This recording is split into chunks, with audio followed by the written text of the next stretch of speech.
I wanted to talk about how I think about using the mindfulness practice drop-in anchor with OCD. So drop-in anchor is a short mindfulness tool that Russ Harris has really formulated and developed in his ACT work, acceptance and commitment therapy work. I really like it. There's lots of different mindfulness tools out there. There's things like the RAIN practice, so recognize, allow, investigate, and nurture or non-identify. There's also things like the STOP practice, so slow down, take a breath, observe, proceed. So lots of people, and also the 3-minute breathing space in MBCT, mindfulness-based cognitive therapy. So lots of short mindfulness practices. I like drop-in anchor because it really builds the different processes from ACT. You have acceptance and diffusion, and flexible perspective taking within the first stage, the acknowledge. You have committed action, getting into your body, getting ready to take action in the come back to your body, and you have engage. The engage phase, you have the present moment, you have values, committed action in terms of following the values and engaging in it. So there's so much depth within this short practice, and I found it very useful to help clients to start to develop this skill.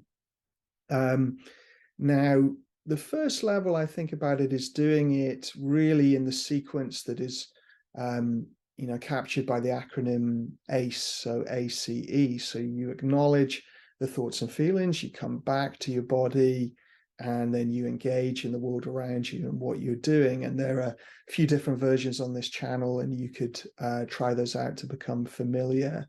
So the first step is you really flow through all of those stages, either as a practice to build up the ability to observe obsessions and let go of compulsions and urge surf physical compulsions. You develop that as a practice because most people can't do that right away. It's very difficult to observe distressing, unwanted, frightening, disgusting, upsetting, intrusive thoughts. Like, not many people can just observe that and not react and then do what they care about. Equally, compulsions can be so automatic and conditioned that we're doing them automatically without even realizing, all day long or large proportions of the day. So we need to learn how to observe the obsessions, how to interrupt and let go of the compulsions. And a dedicated practice of drop-in anchor is a really good way of doing that. In the moment, we might be doing that full flow when we're getting really hooked with our OCD, when we're getting really absorbed in the compulsions, mental compulsions or physical compulsions. We might start to run through drop-in anchor to try and get some distance and be able to choose to do something other than the compulsions. So that would be the first stage. You do the full ACE. You might use labels to name the thoughts and feelings. Labels help people in the beginning to get that observing distance. It's very hard at first to observe your mind, but as soon as you put a label on it, like worry or doubt or judgment, then instantly you're starting to get a bit of distance. And it kind of interrupts the mental compulsion process a little bit, enables you to put that down.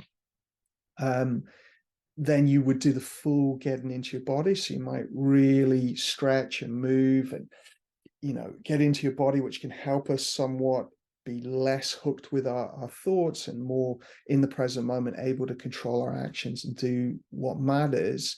And then you would do a full sequence of engaging. So you might really take your time with the environment around you and observing the things you can see and hear. And this is where it's similar to other grounding methods where they have this sort of 5, 4, 3, 2, 1, using your senses, so 5 sounds and or 5 sights, 4 sounds, etc. And we can use things like that as long as we're not trying to distract, as long as this engage has this function of trying to allow the automatic stuff to be in the background, and then the foreground of our attention is engaging in what we're doing.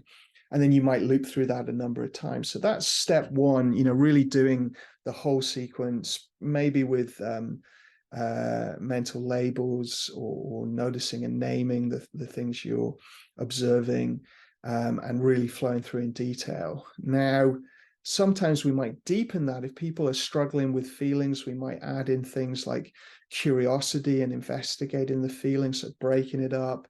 You know, if it's anxiety and panic, what's it like in the head, the chest, the abdomen, the whole body, zooming in on an easy part of it or a difficult part of it, trying to investigate it with curiosity to build up acceptance. So ultimately, we can be non-reactive, non-judgmental to the feeling, let it rise and fall, and actually not do any compulsions because of it. So, you know, you can add that in. You can add in sort of longer labeling if it's very hard to observe your mind and it's racing. You can do any of the diffusion techniques you'll find in art books. I like to keep it simple and have either single labels or at most, you know, a slightly longer labeling tool. Like, I notice I'm having the thought, you know, what if this goes wrong? I notice I'm having the thought, I'm a terrible person, I'm going to do this.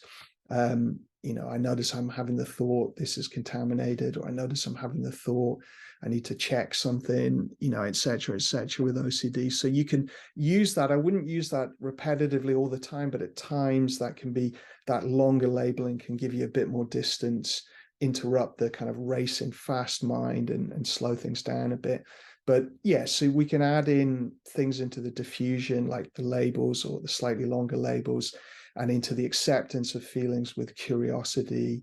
You can also make room for it by trying to relax the body around it and diffuse the judgment of the feeling, the reaction to it. And, you know, you can breathe into it to help you be with that feeling and accept it. You know, you can add in other things like that. My favorite is curiosity and dividing something up. So you divide it into pieces, and then you extend curiosity to the feeling. So that's really an extension of the step one. Now, one other thing I'll say with the step one is if someone's having panic and overwhelming emotions, very intense emotional arousal, physiological arousal, like panic and anxiety attacks and things like that, then you might actually shorten the acknowledge stage and spend more time on getting into your body, engaging with the world around you, than a very brief, you know, I'm noticing panic, or I'm noticing tight breath, or I'm noticing my heart pounding, or knots in my stomach, or dizziness, or you know, shaking, whatever it might be. You name that, and then you then do that very briefly, and then spend a lot more time coming into your body and a lot more time engaging. You run through that a number of times until you're more able to observe panic from this distance. And yeah, you know, related to that, you could, along with the naming, you could, you know, you could name the physical emotion, or you could name the physical feelings of the emotion, just call it anxiety, or you could describe it, you know, physiologically. Where is the tension? What is it like? The pressure, the heart pounding, you know, the objective description of, you know, what's going on. Sometimes that helps as well. So that's all within the step one. Now, the step two is actually we simplify things. So we start to not use the body, and we just do the acknowledge and the engage phase. So you acknowledge the thoughts and feelings, and then refocus and engage in the world around you. And what you're doing here is that you're still getting hooked by OCD at times, but you're not as hooked anymore. And you're in your life and you're trying to engage with things as OCD is coming up. So we want to more briefly diffuse and accept the feelings, and then engage. And then as you engage again, trying to just allow the obsessions, the automatic thoughts to come and go in the background, and the foreground is what you're connecting with and engaging with. And so we're not, you know, stretching and using the body, or breathing, or feeling our feet on the ground, or any of those ways of getting into the body anymore. We just acknowledge and engage, acknowledge and engage. And you try to engage as best you can with the OCD just pinging up in the background, the obsessions just ping, ping, ping. And then if you get hooked with it, you start to do compulsions or get caught in it, you run through those steps again. You acknowledge again, get some distance, and then engage. And you might move through that sequence. You could use labels still. You could still name with a simple single word label, or describe what's going on for you, or use a longer label. You could do all of those things if you still struggling a little bit to get distance with your observing. And then the final step, the third version of this, is actually you're just doing the engage. You're no longer getting caught in mental compulsions or physical compulsions. You might still have some obsessions at times, but you're able to be non-reactive to them. You're not judging your mind for throwing this stuff at you. There's a level of acceptance of the automatic stuff, and the feelings aren't hooking you and making you stop doing what you're doing, and making you threat monitor and kind of become hyper aware and check what you're feeling. You're accepting it, you're allowing it, and then you're engaging in life, and you're allowing automatic thoughts to go ping, ping, ping, and feelings to rise and fall in the background without struggle, judgment, and you stay engaged. And when you're really good at that, then, the paradox is, of course, the OCD either gets easier, or you get a lot less of the obsessions and difficult feelings, or difficult feelings are more likely to rise and fall, with less things amplifying them and keeping them elevated, or they don't elevate quite so high. You don't have panic anymore. You have more workable, or more, levels of anxiety that you can handle more easily. And then you'll have breaks in the storm where you have good moments and you feel absorbed and connected and back in your life again. But if you experience more difficulty, you can go back down the chain. You can move back to acknowledge and engage, or you can, if you're feeling very overwhelmed, you can go back to the full sequence, really get into your body, use the labels. If you're feeling confused or overwhelmed or blank or detached, dissociated, it's hard to observe stuff, get the labels back in there. Practice. Sometimes you need to follow along with instructions and guidance again to reestablish the skills, but you can kind of move through those sequences and as you need to. But ultimately, hopefully, at the end, we're in the engage phase. We're just connected to our life, not doing the compulsions, having some obsessions at times, like anyone does. All humans will have this automatic intrusive thoughts at times, and we're not reacting to them. And it all gets a lot easier. And so we're using those drop-in anchor skills as we do exposure, values-based exposure, to do the response prevention. So to ensure that we're urge surfing the urge to do physical compulsions, and we are diffusing from the obsessions, and then we're letting go of the mental compulsions and engaging in values. So, we can use that as we do exposure practice in life and go and do things that are meaningful for ourselves again.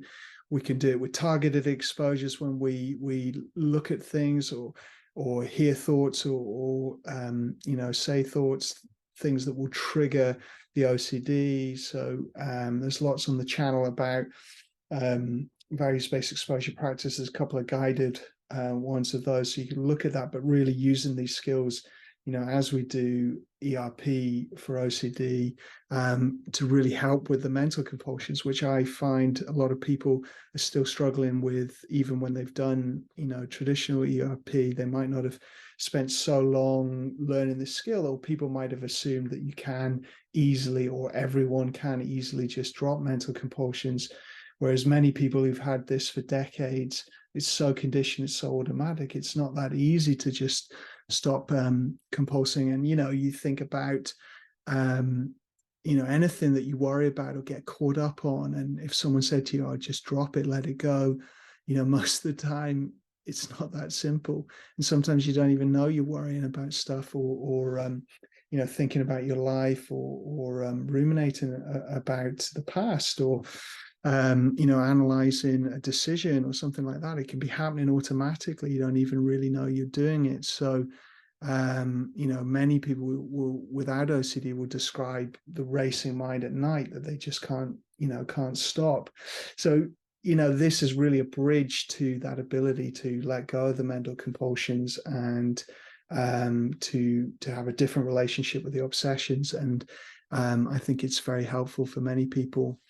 So yeah, that's the way I think about dropping anchor with OCD. These three sort of stages with a little bit more detail. We'll also put a practice that runs through practically doing each of these steps.